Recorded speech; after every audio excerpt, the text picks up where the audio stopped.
جیسے کہ آپ سب کو معلوم ہے کہ ڈاکٹر ذاکر نائک اس وقت پاکستان میں آئے ہوئے ہیں، اور انہوں نے کراچی کے شہر میں کہا کہ کوئی بھی یہ ثابت نہیں کر سکتا کہ یسوع المسیح خدا ہے بائبل میں بے شمار ایسے حوالہ جات ہیں جن سے ثابت ہوتا ہے کہ وہ خود خدا ہے، اور میں ان کے سامنے 3 اصلاحات رکھوں گا۔ وہ صاحب علم ہیں، وہ اس چیز کو سمجھ جائیں گے، لیکن انہوں نے کبھی یہ چیزیں بیان ہی نہیں کی۔ انہوں نے بس یہی چیز بیان کی ہے کہ جی وہ کہتا ہے باپ مجھ سے بڑا ہے، اس طرح کے وہ حوالہ جات پیش کرتے ہیں۔ انہوں نے کبھی یہ حوالہ جات پیش نہیں کیا کہ قیامت اور زندگی میں جو مجھ پر ایمان لاتا ہے وہ ہمیشہ کی زندگی پائے۔ انہوں نے یہ کبھی بھی کوئی حوالہ پیش نہیں کیا جس پر خداوند یسوع المسیح کہتا ہے کہ مجھ پر ایمان لاؤ تو ہمیشہ کی زندگی پاؤ گے، اور کوئی میرے وسیلہ کے بغیر باپ کے پاس نہیں۔ انہوں نے یہ حوالے کبھی پیش نہیں کیے۔ تو آئیں ہم بائبل میں سے جاننے کی کوشش کرتے ہیں کہ یسوع خدا ہے۔ یسوع نے الوہیت یعنی خدا ہونے کا کبھی دعویٰ کیا تھا کلام مقدس میں سے؟ مثال کے طور پر ہم یوحنا 10 باب اور 30 آیت میں یسوع کے الفاظ پر غور کریں۔ وہ کہتا ہے باپ اور میں ایک ہیں۔ یہاں پر ہمیں یسوع کے اس بیان پر یہودیوں کے رد عمل پر غور کرنے کی ضرورت ہے۔ انہوں نے بالکل اسی بات کی وجہ سے اسے سنسار کرنے کی کوشش کی، تو آدمی ہو کر اپنے آپ کو خدا بناتا ہے۔ یوحنا 10 باب و 33 میں یہودی بالکل درست طور پر سمجھ گئے تھے کہ یسوع کس چیز کا دعویٰ کر رہا ہے۔ وہ خدائی کا دعویٰ کر رہا ہے، الوہیت کا دعویٰ کر رہا ہے۔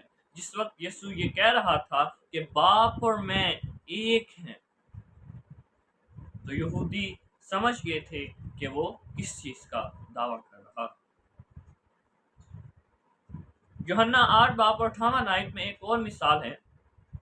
یسوع اعلان کرتا ہے کہ میں تم سے سچ کہتا ہوں کہ بیشتر کہ اس سے ابراہیم پیدا ہوا میں ہوں۔ یہاں پر جو اصلاحات میں ہوں، اس کا خروج 3 باب اور 14 آیت کے ساتھ گہرا تعلق ہے۔ یہودی جنہوں نے یسوع کے اس بیان کو سنا، انہوں نے ایک بار پھر اپنے ہاتھ میں پتھر اٹھا لیے، اور وہ یسوع کے اس بیان اور عمل کی وجہ سے سنسار کرنے لگے، کیونکہ موسوی شریعت میں کفر کی سزا یہی تھی، یعنی کہ جو خدائی کا دعویٰ کرتا تھا۔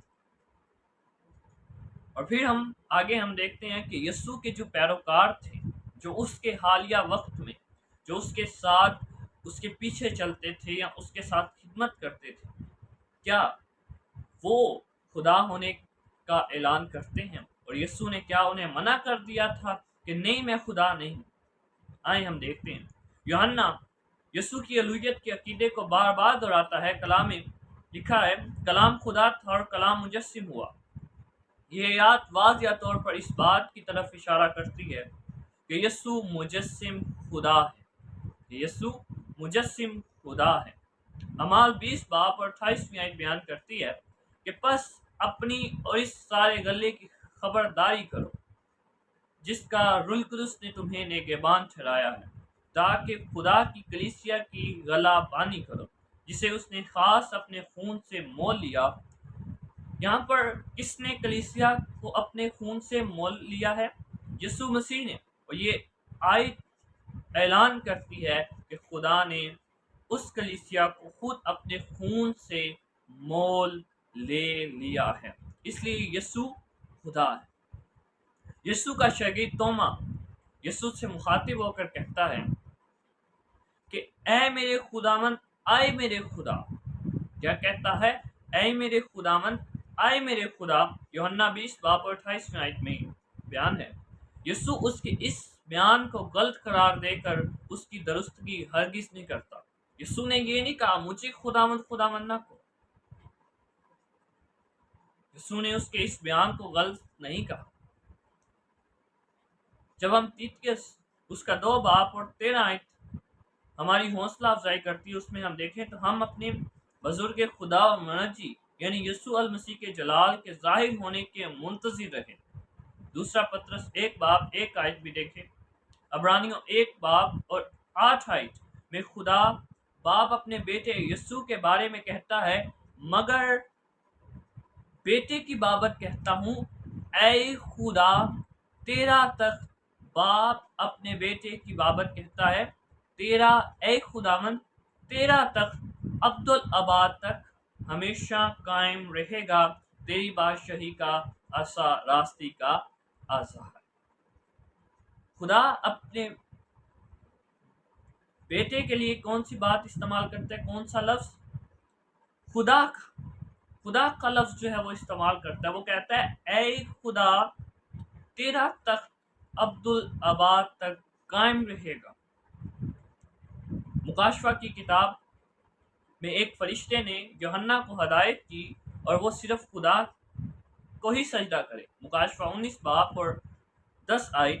لیکن کلام میں مقدس میں ہم دیکھتے ہیں کہ بہت دفعہ خداوند یسوع المسیح کو لوگ سجدہ کرتے ہیں اور اس کی پرستش کو قبول کرتے ہیں، اور یسوع المسیح کیا کرتا ہے؟ ان کی پرستش کو، ان کی اس سجدے کو قبول کرتا ہے۔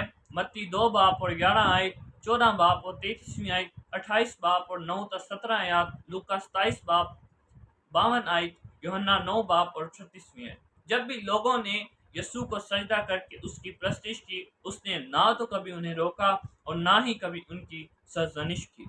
اگر یسوع خدا نہیں تھا تو وہ بھی مکاشفہ کی کتاب کے اس فرشتے کی طرح لوگوں کو یہ بتاتا کہ وہ اسے سجدہ نہ کرے۔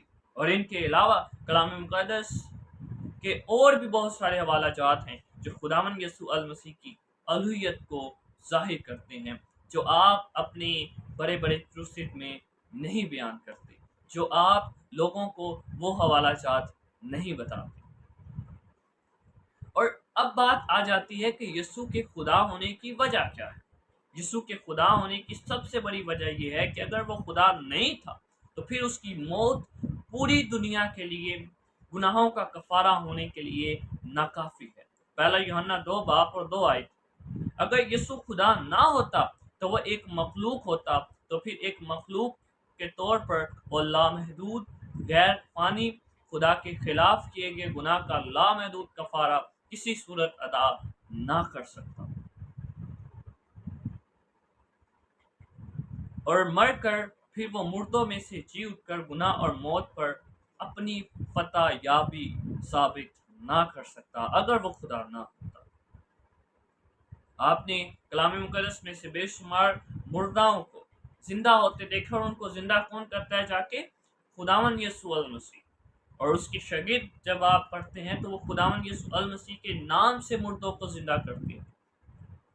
اور جب یسوع المسیح بھی کسی مردے کو زندہ کہتا ہے تو وہ کہتا ہے میں تجھے حکم دیتا ہوں، میں تجھ سے کہتا ہوں۔ اور شاگرد کیا کہتے ہیں؟ ہم تجھے یسوع ناصری کے نام سے حکم دیتے ہیں کہ اٹھ۔ بے شمار ایسے حوالہ جات جو آپ اپنے اتنے بڑے بڑے کروسیڈ میں بیان نہیں کرتے کہ یسوع خدا ہے۔ جی ہاں، یسوع نے خود اس بات کا اعلان کیا کہ وہ خدا ہے۔ اس کے شاگرد، اس کے پیروکار اس بات پر ایمان رکھتے تھے کہ وہ خدا ہے۔ نجات کا جو منصوبہ اور فہرامی وہ صرف اس صورت میں ممکن ہو سکتی تھی کہ یسوع خدا ہو، تو یسوع مجسم خدا اور ابدی الفا اومیگا ہے، وہ ہمارا منجی خدا ہے۔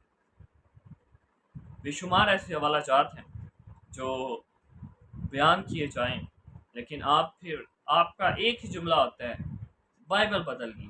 جب آپ کو جواب ملتے ہیں تو آپ ایک ہی اصطلاح ہمارے سامنے رکھتے ہیں کہ بائبل بدل گئی۔